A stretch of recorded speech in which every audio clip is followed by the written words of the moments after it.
Maximize your sense of aliveness, gain new perspectives on health, your body, and the meaning of life. You can control your physiology and how you feel in your body in this moment. Your life will never be the same. This is the Vitality Podcast with Andréa Page. Tonight, some biases that I don't normally share are that I have spent the larger part of the past 10 years living in Asia, studying many medicinal systems that we have listed out here. I've lived in India in and out for about 6-7 years. I spent a good deal of time in China as well as in Taiwan. So in both places, working a lot with not only traditional Chinese medicine doctors, Ayurvedic doctors, but also Siddha medicine doctors, also Tibetan medicine doctors, right? Those are kind of the outskirts of those two more prominent medicinal systems. And so a lot of this comes not only from textbook and reading and personal experience, but from also interviewing hundreds, really, of doctors in these realms. I have a Master's of Science in something called ethnobotany, which is the study of the relationship between people and plants. So later on in this list of holistic, we could say, or alternative medicinal systems, which is what we'll be talking about this evening, do we find more plant medicine systems, as well as certain, let's say, people or spiritual-based systems of medicine. And so I'll talk about those at the end, try to make sure we have time, and we'll see how we go. All right? So my other bias that is definitely worth mentioning is a large bias toward the large intestine, the colon, elimination. I'm the director of the colonics clinic here, and I'm a career colon hydrotherapist. And bottom line is we're all pretty much dehydrated and constipated. Humans are meant to be pooping. How often, Kathleen? Once per meal per day. That should be a news flash for most of you. Something comes in, something should come out, just like babies, just like dogs. Yeah? So that should be a big wake up. And how much water do we use and lose a day? Kathleen or anyone? I ask her because she's amazing. She just finished our colonics training last month. And so Kathleen's a newly trained Woods Method colon hydrotherapist. Woo! And which means she's been studying with me and she knows I'm going to put her on the spot. Hopefully pop quizzes are over. But 3 liters was her... What'd you say? Yeah. Bring it on. The 3 liters of water a day is what's required to replace what's lost by the human body. And so if we can just start to wet things up inside, more will slide through and we'll poop more. And just through that hydration and pooping more, most problems go away. Yeah, so health really is simple, and that's what I'm here to remind people of. Awesome. So we will also have more energy, Adam's request for this evening. Right? We will have more energy if we poop more and hydrate more. It's also that simple. Yeah. Okay.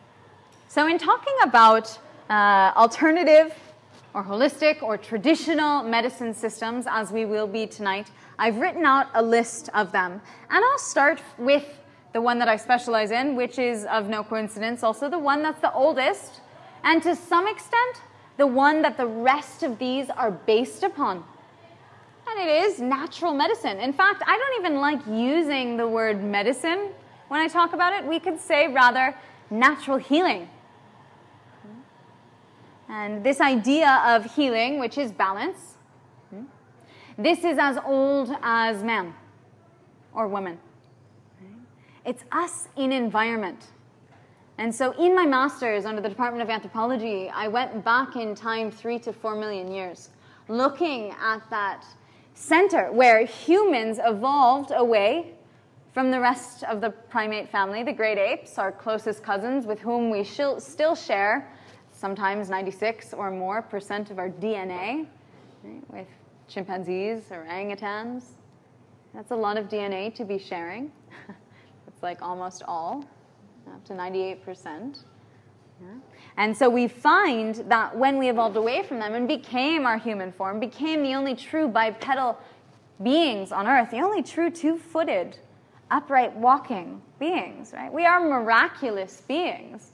I don't think that anyone in the room would doubt that. We're all biased because we are humans, after all. But we've gone through a lot, and we've gotten through a lot because of who and what we are. And one of our amazing abilities is to always find a way to balance things out.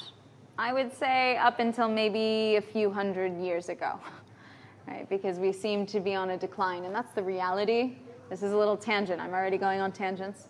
That's the reality, is that all of this neo-environmental stuff, which really has been going on the past 50 years, right, of save the earth and all of that, it's not so much the earth that needs to be saved. For sure, we're having species die off at a rate of almost 50%, which is unprecedented really in history. But what we need to save is ourselves. It's not the earth. The earth will be here. The earth will regenerate. The earth will recycle. It's the human species. We're kind of, what is it, like hitting ourselves on the head without realizing it's our head that we're hitting. Yeah. Big old brain in there somehow doesn't calculate. So just to set that straight as it is. But before, we started creating more destruction than positive balance. Before the scales were tipped, we were pretty good at this thing called balance. And so for millennia, we went through using natural healing, or the wisdom of balance, which employs the elements. And the elements. What are the elements? Can you tell me? Earth, fire. Isn't this a band? Wind. Earth, fire. Water. Okay, now they mentioned wood and metal, which are specific to Chinese medicine. We have any more? Ether. So earth, fire, water, ether, yeah, or air. And then these other two cursory ones, wood and metal, which we see come in more of a Chinese medicinal system. But we see there are different elements. Do you know what those are? I'm going to ask you an easy one. Ready? What's this? Oh, it wasn't easy after all. There's a little hesitation. Yes, it is a wood floor, so wood, but in general, earth, which we could say they're similar, as long as we understand. All right, now what's this? Okay, or ether. Right? Air, space, they're similar. If there was a breeze in the room, it would be much clearer that it's air. And then just feeling the energy between your hands, you can do it if you like, if you have experience with that. Right? That's ether. You can point your fingertips toward one another, extend them. Just tap into what we call in yoga prana, what we call in Chinese medicinal practices qi. Yeah. In Japan, it's called ki. Right? It's this life force energy. So that's ether. All right. Now, take a swallow and swallow some saliva. What's that? Good, water. Fluid, liquid. Okay. I hear some water dripping somewhere outside. It rained this morning in Bali. Water, the oceans, water, the rivers, water, easy. And we see that each has also a quality to it. What quality does the earth have? Yeah, kind of grounded, maybe solid. Solid. Right? The water, what quality does it have to it? Flowing, all right. How about the air, the wind blowing in the room? A similar flow. So how do they differ? Okay, one's drier, one's wet. That's interesting. If you have a lot of air vapor, then that could still be wet. How about the speed of the flowing? It can differ with both cases. But the water is somehow going to be organized. There's more or less an organized flow, right? In physics, we can see that there's a polarity to water. Have you ever seen it stays together? There's a rounded edge. Whereas air, it's a bit more chaotic, spastic, all over the place, sporadic. Okay, so that's a differ between those two types of flow. All right, now everyone, I'd like you to pretend that you're lions. Are you ready? Repeat after me. All right, good. There were like 3 of you who didn't do that, and you're like, what? All right, what did you sense? Power. I like that. Anything else? Vibration. Did anyone get different temperature in your body? I feel it right now in my belly. Hotter. Got hotter. So what element would this relate to? Fire. So we can see the elements everywhere and in everything. They exist in earth in perfection, in perfect balance. Fire, earth, water, air, ether. They're all there in perfect balance. And when they come out of balance, either outside of us or inside of us, is when some state of illness occurs. Okay? So, for example, when you have a migraine, or when you're super stressed and your nervous system can't just calm down, that's a lot of energy where? In the head, all right? So that's kind of up, right? And I'm going to make this kind of shaky, yeah, maybe air. It could be air-related, right? Too much air, or stress, perhaps even maybe too much fire, who knows, right? Too much tension, right? So what we would do in traditional naturopathy, which came from an Indian practice called nature cure, which I'm trained in, is we would take a glob of mud, and we would make a patty out of it, and we would make this lovely eye mask out of mud for you. And you would lay down. Perhaps if you were also doing some other therapy, you would put your legs up, perhaps. And you would wear an eye mask of mud. What's mud? Earth. Do you see that? And so natural medicine is super simple. Right? You can all graduate and become natural medicine practitioners after this class. It's simple. You see what is. You see the elemental behind it. You see what's imbalanced. And you see what would complement that. And so to some extent, all of these systems that I'm about to talk about embrace that foundation of natural healing. Does that make sense? Okay. So you could put that mud pack anywhere. It doesn't have to be your eyes. That was just for our example, right? The belly's a great one for digestion, et cetera, et cetera, et cetera. Okay?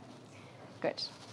So, in the natural world, however, there is indeed this one practice of just not doing anything, which tends to create a whole lot better results. What would be that practice, Kathleen? Here, pop quiz on over. Fasting. Oh, see, she gets them all right. Good. Fasting. Doing nothing at all. Fastest way to heal. Has anyone ever had a puppy dog? Yeah? Love the dogs, right? And when they feel sick, and you say, come on, Fido, whatever the dog's name is, eat, come on, eat. Why are you eating? Come on. And he's like, Mommy, my stomach hurts, rough. The dog doesn't eat. It fasts naturally. We see this all throughout the natural world. If an animal is sick, it doesn't require its body to process anything. Remember that? Up to 70% of energy goes to digestion. So what if we gave that 70%, up to 70% of energy back to our body to take its time to heal? That's pretty efficient. Right? And so the work that I do here at the Yoga Barn is really re-empowering people to this self-healing ability that often we're really disconnected from today. And so you guys can tune in to, I have multiple fasting lectures on the podcast series. If you want to hear more, I have a do-it-yourself fasting lecture, all of this, to get more in tune. But in general, natural medicine is super, super simple. Yeah. Perhaps fasting could be an air treatment or an ether treatment, right? If there's too much fire or earth. You see that? And that's really what it does. And of course, air and ether are the two most spacious, which hold that space for transformation. Remember I told you? I witness transformation fastest when someone's fasting. It's interesting how all these things link back together. All right, so in general, the last thing I'll say before we move into these more modern medicinal systems is that I do consider them modern, and you might think that's crazy because you've heard that Chinese medicine and Ayurveda are so ancient. Ancient systems of healing, when they're maybe 2, 3, 4, 5, 6,000 years old. Whereas what I'm talking about with natural healing is 3 to 4 million years old. That's like an arm's length distance versus the length of my pinky nail. You see, it's quite different. It's all about our scope.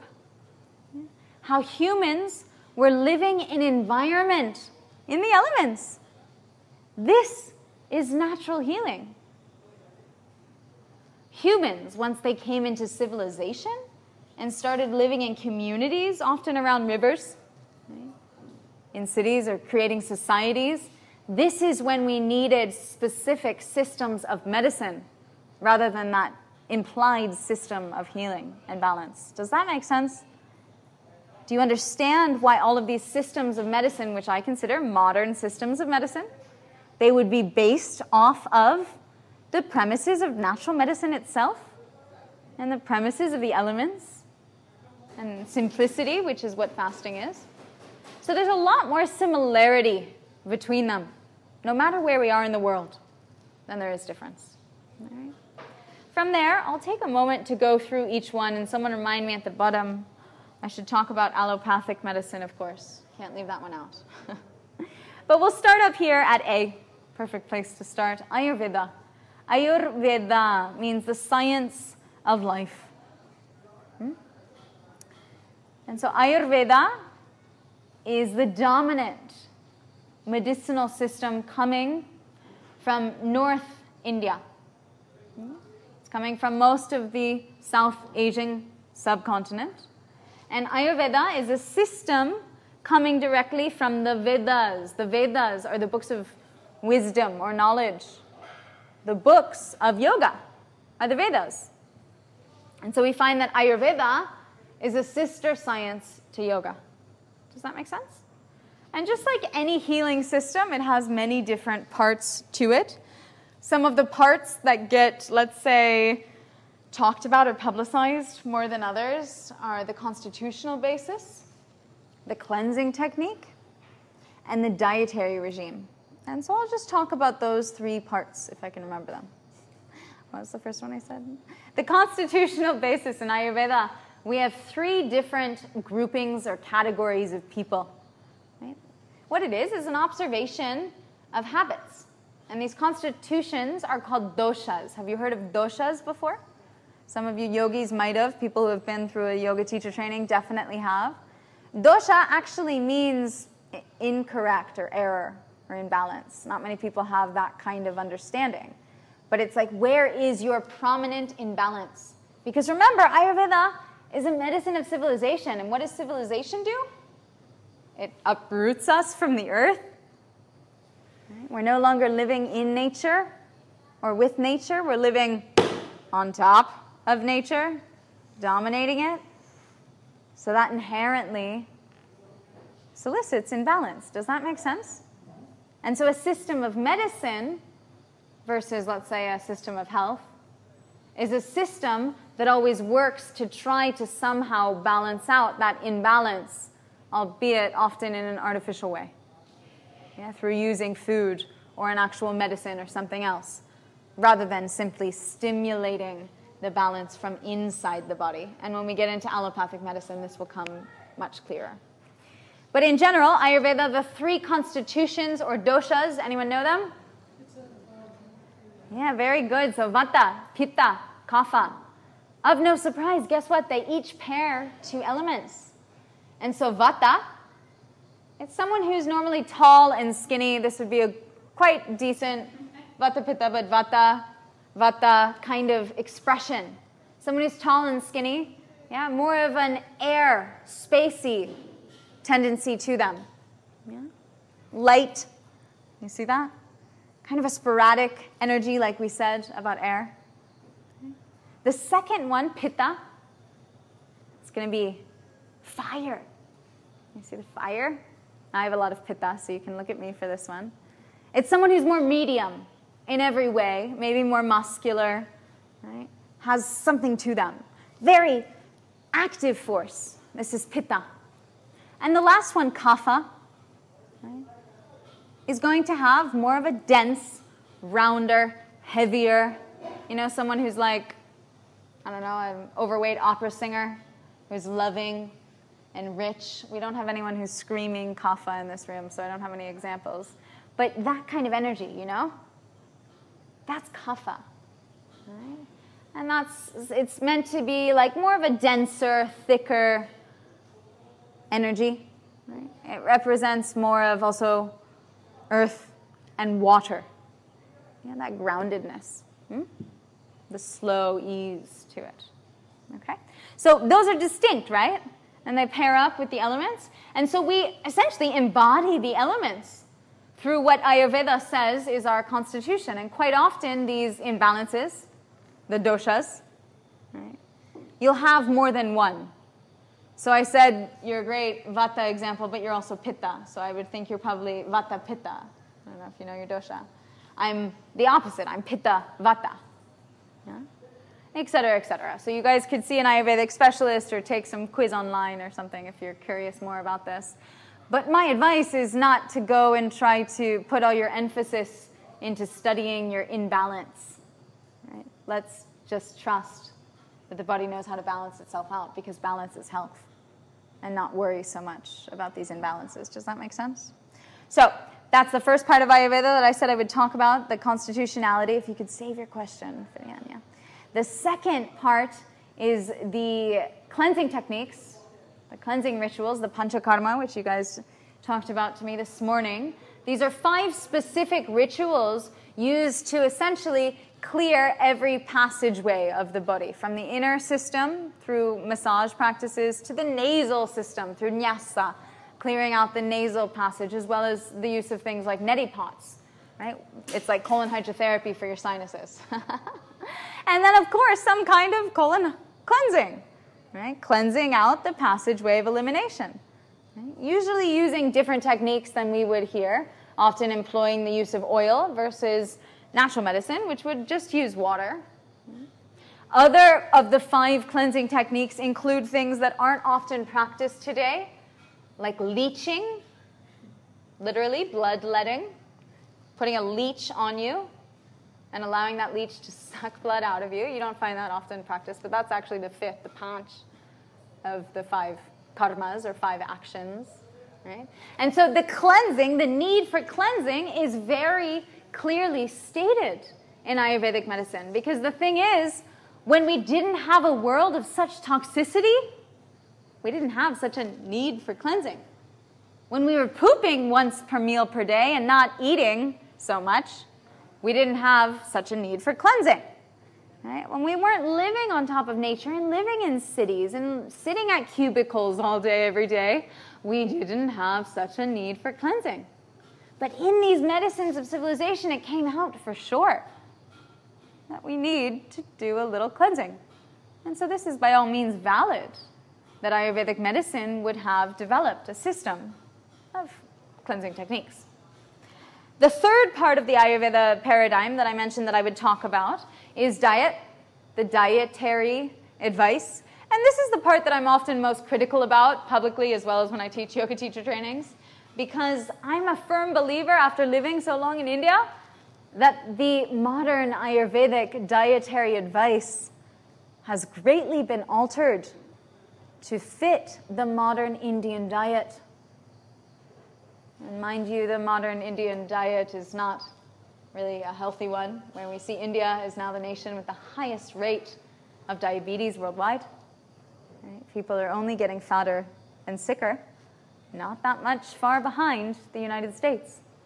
Right? This is what I did my master's thesis research on, an academic concept called the nutrition transition, where we learn that as people start to eat diets higher in processed foods like sugar and wheat, higher in processed or hydrogenated oils, higher in animal products, meat, dairy, there's a tremendous rise in diet and lifestyle-related diseases, things like diabetes, cancer, heart disease, autoimmune diseases, and obesity.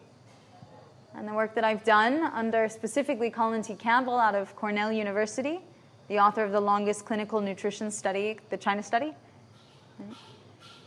We've shown time and time again that through diet and lifestyle changes, coming back towards something more aligned with natural healing, right? Specifically a plant-based diet and an active, hydrated, pooping lifestyle, we can not only prevent, but pause and reverse those lifestyle diseases that I talked about.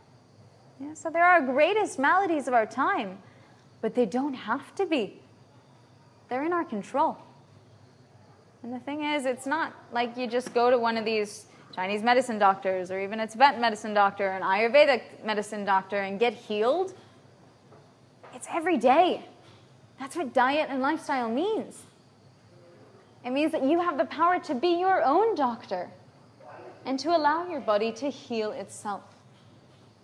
Does that make sense? All right. So I only say that criticism of the Ayurvedic dietary regimen also because the Vedas themselves are very explicit that freshly fallen fruit is the purest yogic food.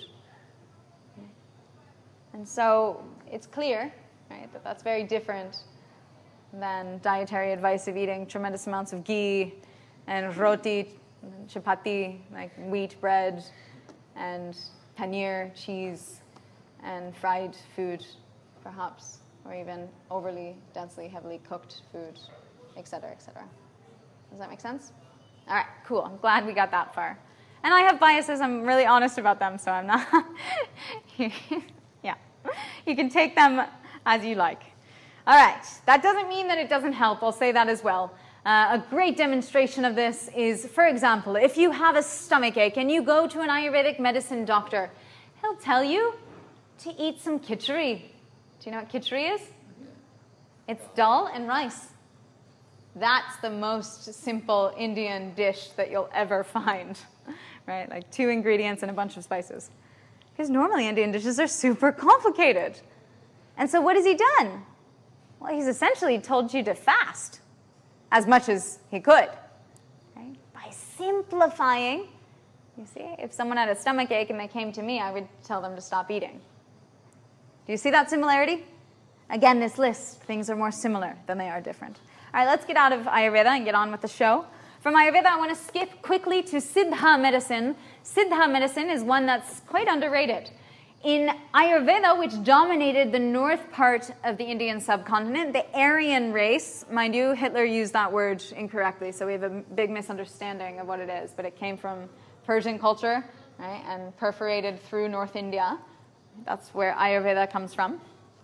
Siddha medicine, on the other hand, was in the south of India, in Sri Lanka. It was from the Dravidian people, the southern tip of the Indian subcontinent. They're darker skinned. If any of you have ever traveled to, for example, Tamil Nadu or even Sri Lanka itself, yeah, we find that Siddha medicine, South Indian medicine, has a lot of similarities to Ayurveda, but also lots of unique, amazing, magical differences.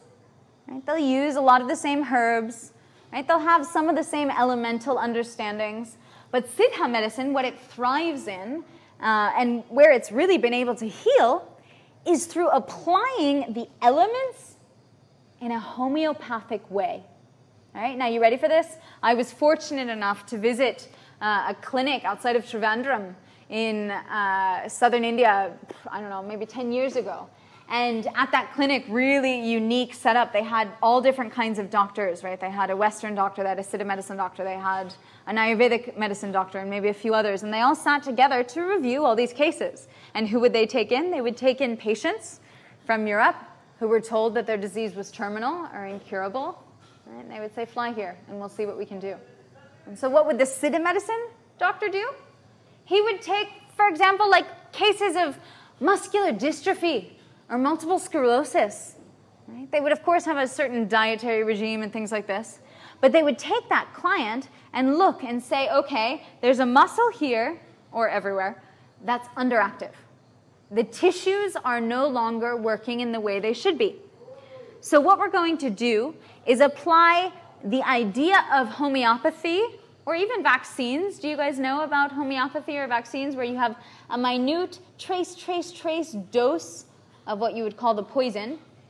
And when you take that in, it's supposed to trigger your body to respond on an immune system level to produce the healing as if it were fighting off the real disease. Does that make sense? Okay. So they would take that to the muscular level and say, all right, you're not working. Well, let's hurt you and see if you start to heal. And so what Tibetan medicine does, specifically in, for example, these muscular skeletal issues, is they'll use burn therapy.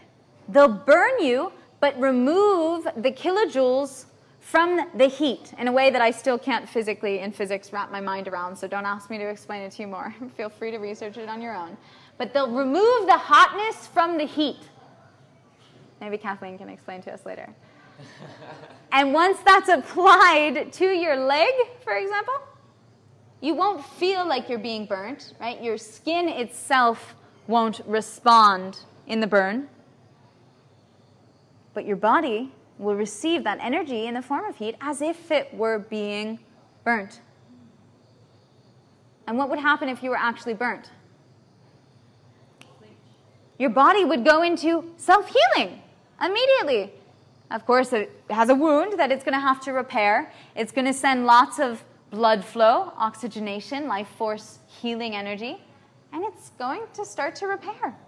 And so what do they find? Tibetan medicine finds that by using this kind of dosing, rebalancing through the elements, for example, in this case, fire, in that homeopathic way, they can have tremendous healing, right? Where allopathic medicine has no clue.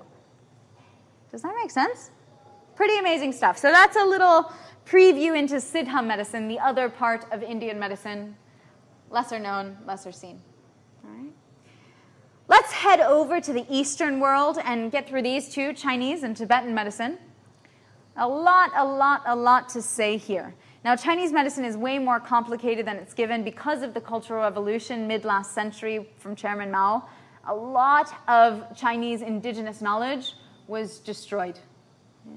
The Han people, which make ethnically up more than 95% of Chinese people, one ethnic group, right? All of the ethnic diversity of China is now almost huddled or elbowed out to Yunnan province in the southwest of the country. We find that what remains is Chinese medicine. And there's a slight difference between Chinese medicine and traditional Chinese medicine. Both of them essentially stem from the Emperor's Yellow Book of Medicine. This is a very important medicinal text, right? It's kind of like Gray's Anatomy or something for Western medicine. Like gray, yellow, it's all the same colors. That was a big joke. Anyone? Okay. Anyway, so Chinese medicine relies full-heartedly on the elements. And there are three main parts of Chinese medicine, just like we talked about three kinds of parts of Ayurvedic medicine. And so the elements are definitely one of these main parts. We talked about substituting some of them out in Chinese medicine. We have metal and we have wood. And so just so we understand what those are, metal would be something that has a tinniness to it, something that has an impermanence to it, something that has a hardness to it. And we see how that differs from earth, for example. Wood is something that has a spaciousness to it. It's like an airy version of earth. Do you see that? Yeah. So these are like idiosyncrasies of the elemental system. And Chinese medicine uses them in a way in which they feed one another. If you look up Chinese medicine elements on Google, which you guys can do tonight if you'd like, you'll see kind of like a pentagram, a star between these five elements. And you'll see that they feed each other and they work with each other. In the same way that I said, if you have that airy condition in your head with the headache, and you come to a nature cure clinic, we'll put some earth or some mud on your face to graft you. In the same way, same kind of idea here. So Chinese medicine, first, elements. And the elements, of course, correlate to seasons. They correlate to times of the day. They correlate to all of this. In Ayurveda, the doshas also correlate to seasons. They also correlate to times of the day and times of your life. Yeah, there's correlations to all of this. There are so many patterns in our human existence that we're simply blind to in the modern world. And so waking up to these medicines of civilization helps us to reestablish these patterns. The second premise of Chinese medicine that we'll discuss is the Meridian System. And the Meridian System itself has to do with energy, or qi, as we call it, running through the body. Okay?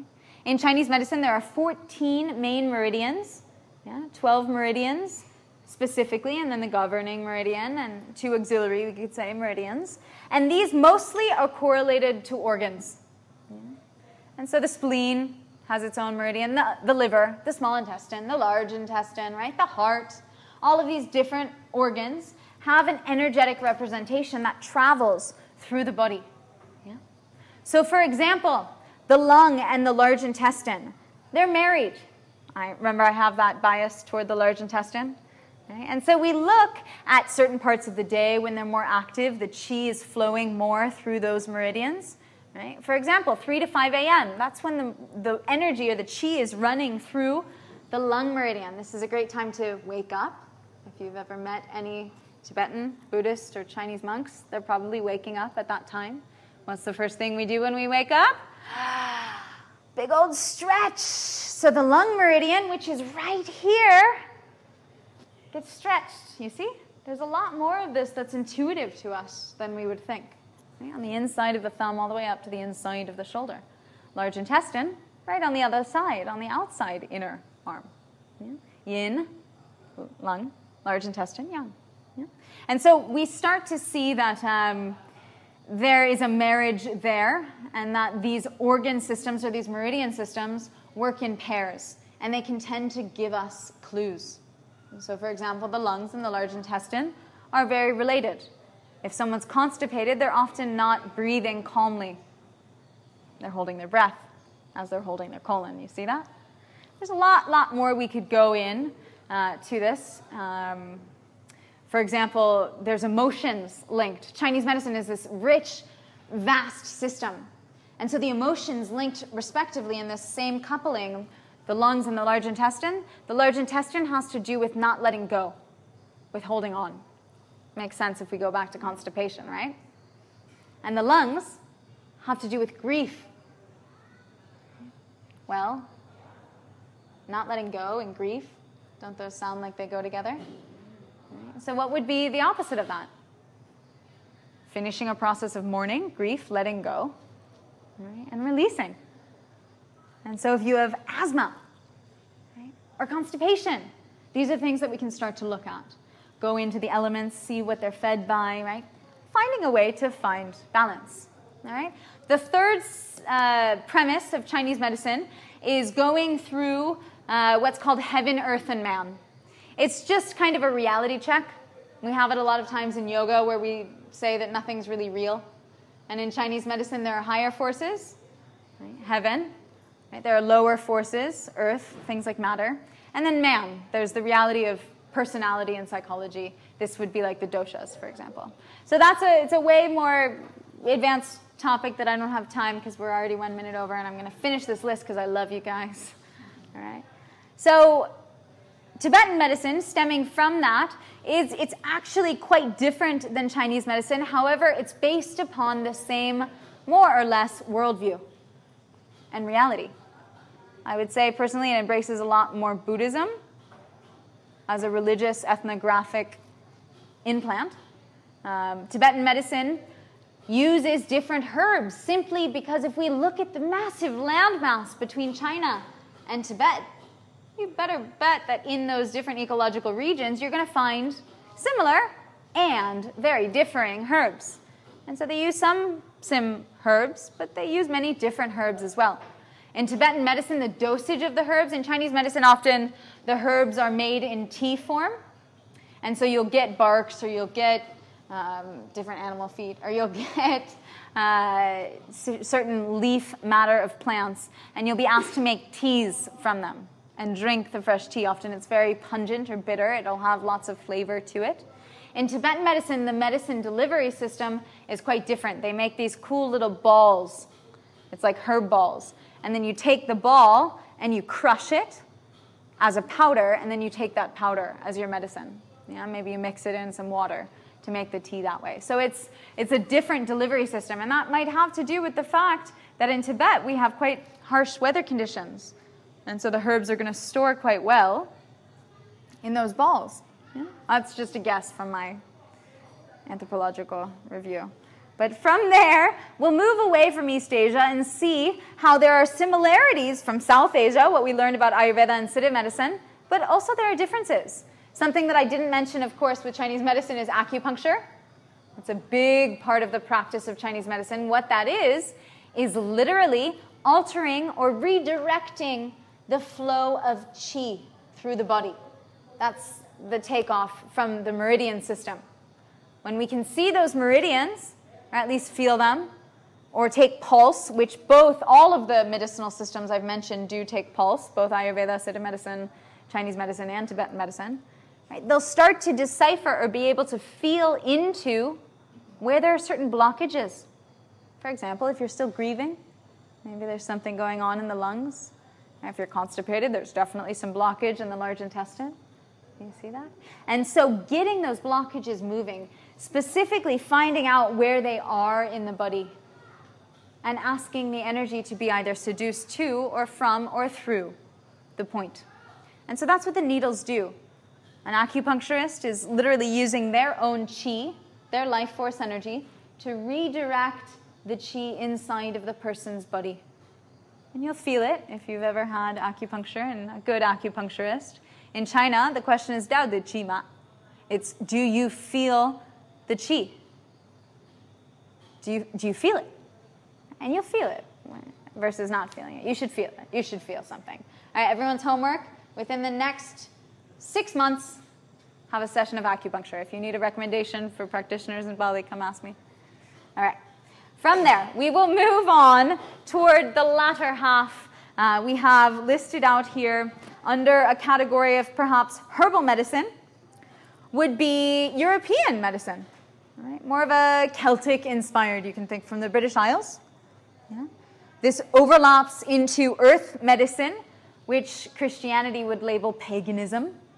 Essentially, any kind of earth-worshipping indigenous system that wasn't Christianity, it was called paganism. That's what paganism means. It's not anything specific. It's just what it's not. Yeah? It's kind of like the word Gentile. It's just not. It's negating. It's not describing anything. It's just saying what it's not. All right?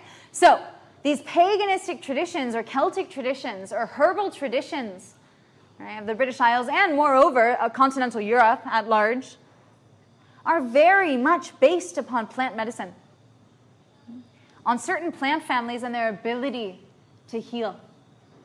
For example, a really common one that might be useful to you guys sometimes, the Lamiaceae family, which is at large all over Europe, as well as other temperate regions of the earth. The Lamiaceae family is the pungent. It's like our herbal family. Look at things like basil, rosemary, thyme, parsley, oregano, right? Where was my oregano friend, right? We find that these are very pungent. They're very smelly. They're very flavorful. They're part of the Lamiaceae family botanically. These plants have many medicinal properties, many detoxifying properties, but they also are really good coagulators for blood. So if you're ever out camping or doing something in the wild and you get a cut, go find a plant that's really smelly. Chew it up in your mouth. That's often how plants are processed. And then spit it out. Make a poultice right there on the cut. The medicinal properties of the plant will help the blood to clot. Okay? So, understanding, again, balance, understanding healing, understanding how to use the earth. Right? This evolved naturally wherever we were living. Now, when we take that kind of what I wrote up here, also bush medicine, I studied Aboriginal studies in Australia, but I didn't get into the medicinal system so much. And I know that they must be there. If they're still surviving or not is a whole other conversation. If anyone listening to this or if any of you have any resources, I would be super interested in learning more about Maori or all of the different Indigenous Australian populations and bush medicine. But it's more or less under the same premise. What do we need? Right? How can we create balance? From there, we branch over into more, not necessarily psychosomatic or psychospiritual, but otherworldly types of healing. Right? And so shamanism is the first one that I've written out here. And shamanism is definitely something I've studied in time in Guatemala, as well as Peru and Bolivia and Ecuador and Colombia, where we deepen into another way of existence, another way of understanding, another way of being, another way of knowing. Yeah? There's a great, great video that changed my life when I saw it, and I recommend to all of you. Maybe I'll post it on my Facebook page. It's by Wade Davis. It was his TED Talk that he gave in, I think, 2003. Endangered Cultures at the Edge of the Earth is what it's called. Wade Davis is an ethnobotanist who now works for National Geographic. Whether that's a sellout job or not, I won't speak to. But it's a fantastic video. And he goes through many different indigenous cultures and talks about how reality is seen differently. And one of my favorite examples that he gives in this video is in reference to ayahuasca and shamans that he was working with in Peru. Where the shamans, do you guys know about ayahuasca? Yeah. Yeah, it's becoming quite popular in the world of today. Right? This is plant medicine, which has tremendous scientifically documented ability to heal. Whether that's healing of addiction, whether that's healing of grief, whether that's healing of mental disturbance. Mind you, these are all Western clinical medical terms. They could all really be one thing in some other system of medicine. Allopathic medicine is just only one system of medicine, one way to see the world. But anyway, ayahuasca itself is not one plant, but two.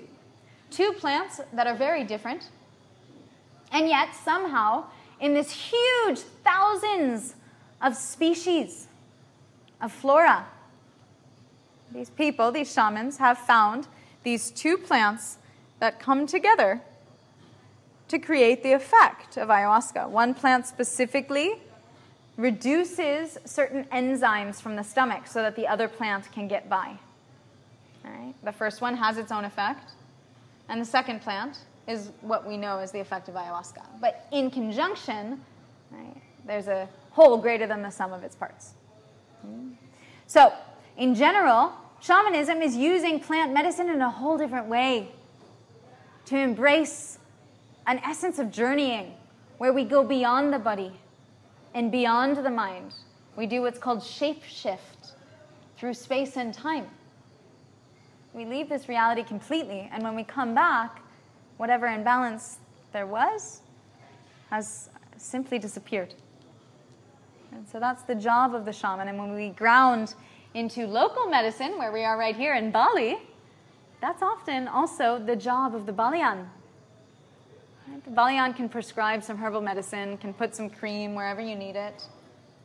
But a lot of times it's either through ceremony, ritual, or through tapping into what's called the taksu here in Bali, the direct channel of source. Getting directly into that and receiving healing from there. It's kind of like a shamanistic journey. And so the Balian is a type of shaman, at least traditionally. And so shamanism as a system of medicine, it's again this really broad term that could be prescribed or labeled on many, many, many different indigenous cultures all over the world. But as a category, it's going beyond what we perceive as reality. And last but not least, the last thing we'll talk about, unless I can take a minute to talk about allopathic medicine, will be the continent that we've left out. What's that? Africa. Yeah, there we go. Someone's rallying for Africa. Africa.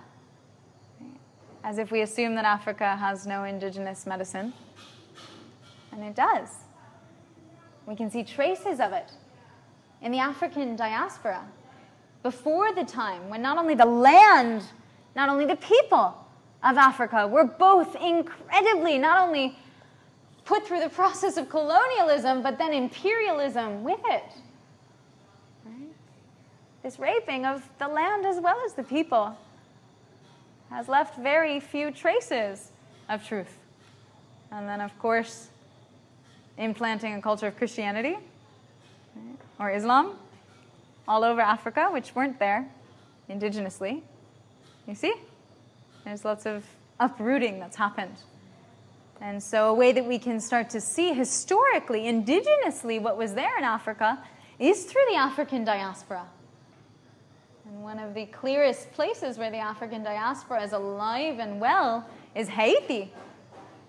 You know, Haiti, the place that had that massive earthquake only a few years ago. Devastating. Does anyone know the indigenous practices of Haiti? Yeah. Voodoo. And so when we look at Voodoo, we see all of the sudden this indigenous sub-Saharan African shamanism light up. And so this great quote from the Voodoo is, you white people go to church and pray to God. We dance in circle and ceremony and we become God. You see that difference? Why all this separation between us and earth? Right? This is the duality that we try to overcome with yoga. That's what yoga is, the unity beyond duality. You are God. And so as soon as you remember that and begin to embody that, you are healed, you are whole. There is no more need for medicine. Does that make sense? All right. So that's our Indigenous Systems of Healing lecture for today. One non-Indigenous system, which is the dominating system alive today, is that of Allopathic Medicine, which is a branch out from Western science. Allopathic medicine uses often pharmaceutical and surgical medicine, if not some kind of radio medicine through x-rays, things like that. Right? Diagnostic tools and techniques, different laboratory implications, additions or subtractions. Right? That's the medicinal system of allopathic medicine. We could talk about it as a system just like we've talked about all the other ones. However, that's the dominating one today. It's one that has a great potential to make a whole lot of money. Because what it does is not anywhere close to heal, but it maintains imbalance. It maintains imbalance. So for example, and I often talk about this in terms of hormone replacement, right? Any kind of thyroid imbalance, but let's take a different part of physiology today, go to the circulatory system and look at something like high blood pressure, which is so easy to correct. Within 4 days of last month's fasting retreat, someone who was on blood pressure medication for 15 years, within 4 days, we brought her reading back to normal. How? Shout it out. Fasting! You guys got it right. Very good. Look, the body has the ability to heal itself. I'm sorry if I didn't say that at the beginning, because that's what natural healing and natural hygiene is. The body has the ability to heal itself. We just have to give it the time and space, okay? So back to allopathic medicine, and then I'll try to finish on an inspiring note after that. But allopathic medicine looks at the imbalance. So for example, high blood pressure. And it, rather than fixing or empowering the body to fix its own imbalance, what it does is artificially induce the illusion of balance so that the readings will always read balanced. Yeah? So for example, with the thyroid, if you have underproduction of a hormone, rather than stimulating your body to produce more of the hormone, which maybe Siddha medicine would do, right? That stimulation of your body to respond, it will put the medication in to this space of imbalance so that it creates this falsity of balance. And then what do you have to do? You have to take that again and again and again and again every single day of your life. Cha-ching! Sounds like a good way to make some money. No surprise that that's the dominating system of today. And I don't mean to put allopathic medicine down, especially when it comes to acute traumatic injury. That was a Freudian slip. We find that surgical intervention can save lives, for sure. I don't know, maybe the shamanism could also save lives because it has a lot to do with our intent. Right? And medical science and surgical medicine definitely spares a lot of lives also, or has a lot of accidents. So it's all give or take. That's just where we are today. But the thing is, unless we wake up to this list of other systems of healing, unless we come back to our own body and our own inherent ability to heal, this will be forgotten. And so allow this to be a little bit of a wake-up for all of you listening to this for whatever reason, to remember and to see that the body not only has its own power, but that we have the ability to heal and that things are possible long beyond what we've been told our whole lives. So thank you all so much for joining, and thank you for embracing this bit out of the water topic today. It was a lot of fun. Thanks for joining us for another episode of the Vitality Podcast. Please click over to Apple Podcasts and leave a rating and review to spread this work with the world. You have a part in transforming humanity's health. Keep enjoying this free resource and make sure to give back by sharing, subscribing, and checking out all of Andréa's work at liveforvitality.com, where you can find links to Instagram and other social media. Andréa also gives astrology readings, holds online fasting retreats, and teaches detox courses and advanced yoga teacher trainings. So come to liveforvitality.com and let Andréa transform your life now.